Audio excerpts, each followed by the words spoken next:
మీరు రోజుకు 8 గంటల కంటే ఎక్కువసేపు కూర్చుంటున్నారా? ఒకసారి ఆలోచించండి. అలా అయితే ఈ విషయం తప్పకుండా తెలుసుకోవాలి. ఎక్కువసేపు కూర్చోవడం ఇప్పుడు చాలామంది డాక్టర్లు న్యూ స్మోకింగ్ అని కూడా అంటున్నారు. అవును, మీరు సరిగ్గానే విన్నారు. మనకు తెలియకుండా ఇది మన ఆరోగ్యాన్ని నెమ్మదిగా దెబ్బతీస్తుంది. ఆఫీస్ పని చేస్తూ అయినా, ల్యాప్టాప్ ముందు అయినా, లేదా ఫోన్ చూస్తూ అయినా మనలో చాలామంది గంటల తరబడి కూర్చుంటున్నారు. కానీ ఒక ముఖ్యమైన విషయం ఉంది. మన శరీరం రోజంతా కూర్చోవడానికి తయారు కాలేదు.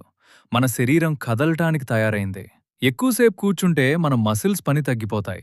రక్త ప్రసరణ నెమ్మదిస్తుంది, మెటబాలిజం కూడా తగ్గిపోతుంది. దీనివల్ల చాలా ఆరోగ్య సమస్యలు మొదలవుతాయి. మొదటి సమస్య బరువు పెరగటం. ఎక్కువసేపు కూర్చుంటే మన శరీరం చాలా తక్కువ క్యాలరీస్ బర్న్ చేస్తుంది. దీనివల్ల కొవ్వు నెమ్మదిగా పొట్ట చుట్టూ పేరుకుపోతుంది. అందుకే చాలామంది ఆఫీస్ పనిచేసే వాళ్ళల్లో బెల్లీ ఫ్యాట్ కనిపిస్తుంది. ఈ బెల్లీ ఫ్యాట్ వల్ల డయాబెటీస్ ప్రమాదం పెరుగుతుంది.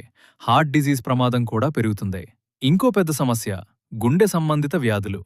ఎక్కువసేపు కూర్చునే వాళ్లలో హార్ట్ డిజీజ్ వచ్చే ప్రమాదం ఎక్కువగా ఉంటుంది. ఎందుకంటే రక్త ప్రసరణ సరిగా ఉండదు. కొలెస్ట్రాల్ లెవెల్స్ కూడా ప్రభావితమవుతాయి. ఇది కాలక్రమేణా high blood pressure, heart attack, stroke వంటి సమస్యలకు దారితీస్తుంది. ఇంకొక ముఖ్యమైన విషయం డయాబెటీస్. ఎక్కువసేపు కూర్చుంటే మన మసిల్స్ ఇన్యాక్టివ్గా ఉంటాయి.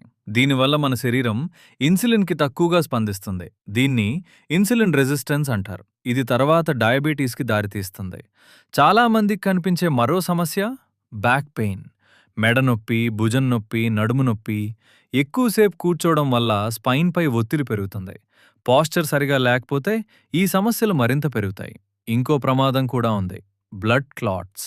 ఎక్కువసేపు కూర్చుంటే కాలులో రక్త ప్రసరణ తగ్గిపోతుంది. దీనివల్ల డీప్ వెయిన్ థ్రాంబోసిస్ అనే సమస్య వచ్చే అవకాశం ఉంటుంది. కానీ మంచి విషయం ఏమిటంటే ఇది నివారించడానికి చాలా సులభమైన మార్గం ఉంది. ప్రతి 30 నుంచి 40 నిమిషాలకు ఒక్కసారి లేచి నిలబడండి. 1 లేదా 2 నిమిషాలు నడవండి.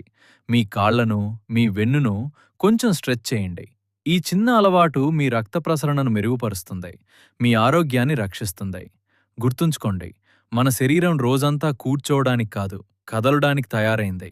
మీరు ఎక్కువసేపు కూర్చుంటే ఈ రోజు నుంచే చిన్న మార్పులు ప్రారంభించండి. ఈ వీడియో ఉపయోగకరంగా అనిపిస్తే ఎక్కువసేపు కూర్చునే మీ ఫ్రెండ్స్తో షేర్ చేయండి. మరిన్ని ఆరోగ్య విషయాల కోసం మా ఛానల్ని ఫాలో చేయండి.